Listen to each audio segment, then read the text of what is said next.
Hold on. Hey, thanks for tuning in. So recently, the boys and I took a trip to Wind Cave National Park in South Dakota, and here is my review of it.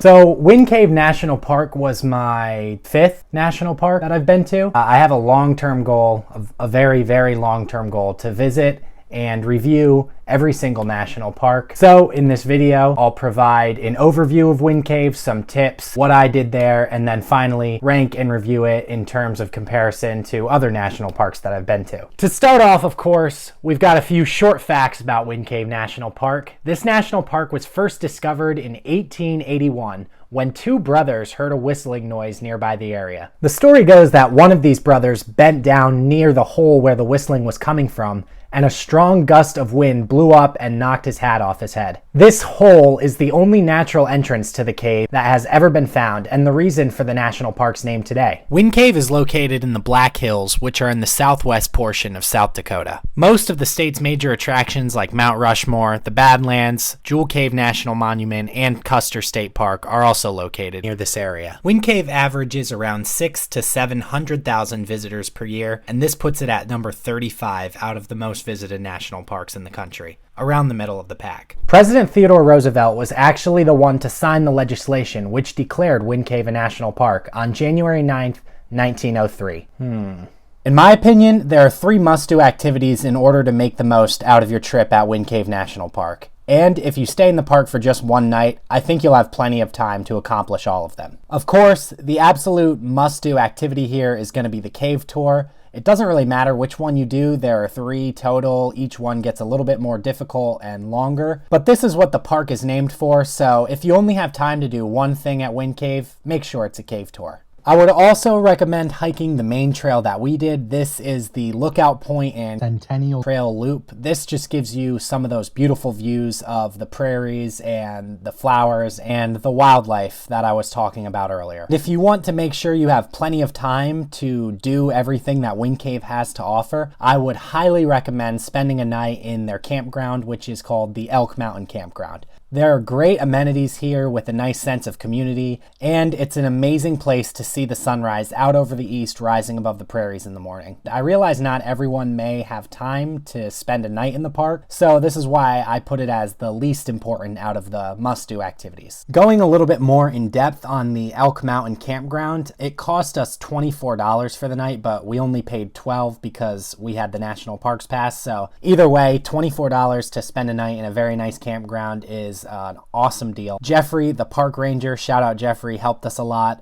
The people up front, especially the park rangers, are very, very friendly, very nice, and super helpful. They helped us register easily and told us basically all we would need to know about staying at the campground. Every space that we saw seemed to have plenty of open room. The campground also features the Elk Mountain Trail, which we did pretty much right when we got there at sunset. This trail is neat because it connects to the campground and is really short and easy. It's only a mile, and pretty much from anywhere on the hike you can see signs of the campgrounds like vehicles and tents and other people. It's a great warm-up hike to get a nice introduction to the park. The absolute highlight of the trip for me was seeing probably the most beautiful sunrise I have ever seen in my entire life at 5 a.m. I woke from my campground and barely had to go 100 yards to get up to the top of the hill and watch the sun come up over this prairie. The sky here is absolutely gorgeous at dawn or dusk because you can see stars and the moon and clouds all at the same time. And although it's dark, it's more of a blue or almost purple color, so the visibility is a lot better.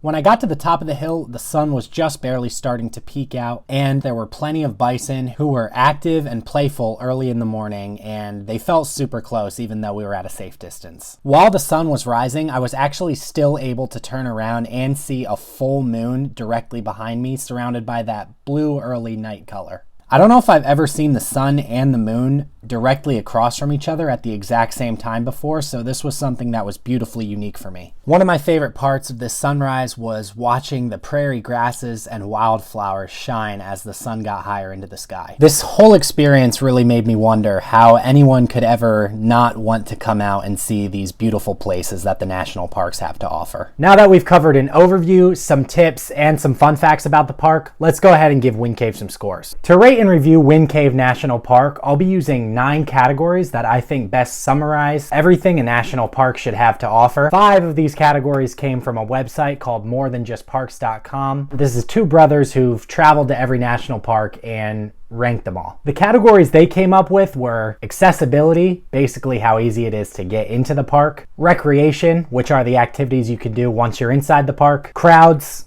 self-explanatory, how crowded the park gets; amenities, which are the availability and development of things such as campgrounds, bathrooms, lodges, and visitor centers; and then scenery, or the natural beauty of the park, which I think is the most important. Now, naturally, I didn't want to completely copy these guys. Plus, I think there are a few other important categories that could go into ranking and reviewing a national park, so I came up with a few of my own. These categories measure first uniqueness, how different the national park is compared to anywhere else in the world; key features or the major attractions, stuff that most tourists are going to want to check off their bucket list while they're in the national park. I also consider the navigation, which is basically just how well maintained the trails are, along with how easy and safe it is to get around the park. Then finally, I consider the wildlife of the park. So that's a total of 9 categories worth 10 points each, with the exception of scenery. As I said earlier, I think this is the most important category, so I rated this one out of 20. 100 points total for how we will review Wind Cave National Park. So with that being said, let's get into the review. For accessibility, I'm going to give Wind Cave a 7 out of 10. Unlike the Badlands, this park isn't located right off the interstate, so I just gave it 1 less accessibility point compared to the Badlands. This park is located closer to Mount Rushmore and the Rapid City, South Dakota Airport as well, so I guess that's a bonus. For recreation, I'm also going to go with a 7 out of 10. There's plenty of hiking and biking to do here, plus the ability to do a cave tour definitely is going to add to the score here. If I had to come up with some kind of gripe for this category, I guess it would be that it really doesn't take that much time to do everything that you'd want to do within the park. Accomplishing all of the must-see activities isn't going to take you more than a day here.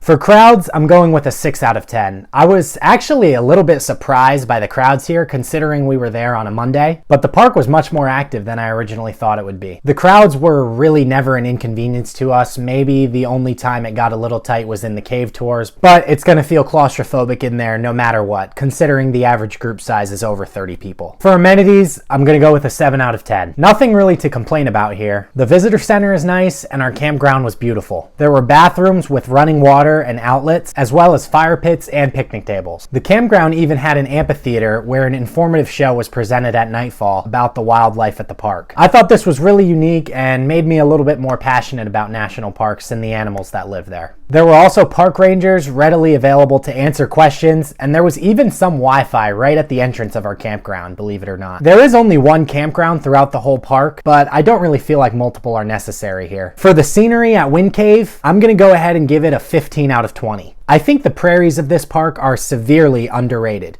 In my opinion, they are even more beautiful than those at the Badlands. There seem to be more wildflowers and grasses here, and the views we got to look at on our hike at Lookout Point were just gorgeous. Waking up early here at my campground to catch one of the most beautiful sunrises I've ever seen in my life is something I'm never gonna forget. The cave itself isn't super visually appealing, but it's a cave. What do you expect? For uniqueness, I'm going to give Wind Cave a 6 out of 10. Now, on the surface level, Wind Cave is pretty unique, but there are 2 other national parks that feature cave systems and several that have large prairies. I'll still give a respectable score here because it's the only park to feature the combination of both, and it's home to 95% of the world's boxwork formation found throughout the caves. Moving along to the key attractions category, I'm going to give Wind Cave a 6 out of 10 here. For this, I'm only considering some of the more major hikes, and of course, the Wind Cave itself. I was very impressed with the Lookout Point Trail and the loop, but overall, I don't think this is the top national park for hiking. The obvious must-do here is the cave tour,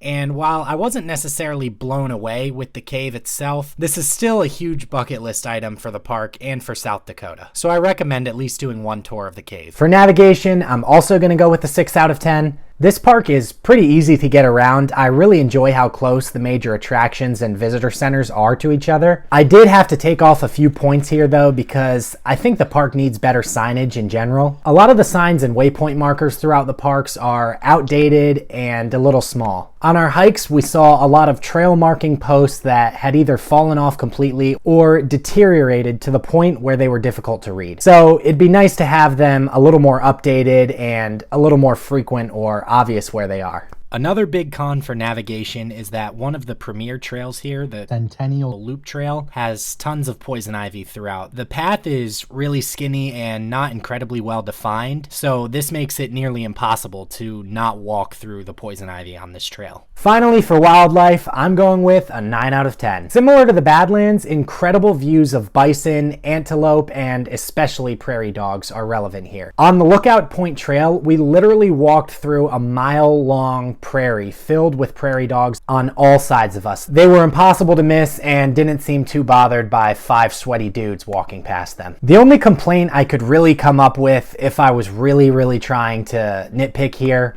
would be that there isn't a huge number of different species here. So if prairie dogs and bison aren't really your thing, you might be a little let down here, but this is by far the most amount of wildlife I've ever seen in a national park. So adding up all our scores from all our categories gives Wind Cave National Park a grand total score of 69 out of 100. Needless to say, the boys and I were very impressed with our time here, and I personally think this is one of the more underrated national parks. I definitely wasn't expecting it to score this highly when I first arrived. Now, if this score seems a little bit low, keep in mind there are 63 national parks out there, so the competition is pretty tough. And I'd use the same categories for pretty much any state park or local park or any natural park in the world, most of which would not score nearly this high. To wrap it up, let me know what you think. I'd love to hear your feedback on your experience at Wind Cave, if you've been there in the past or have a trip upcoming there. I'm very appreciative of you taking the time to sit down and listen to my review of this park. Thanks again for tuning in, and I'll see you next time.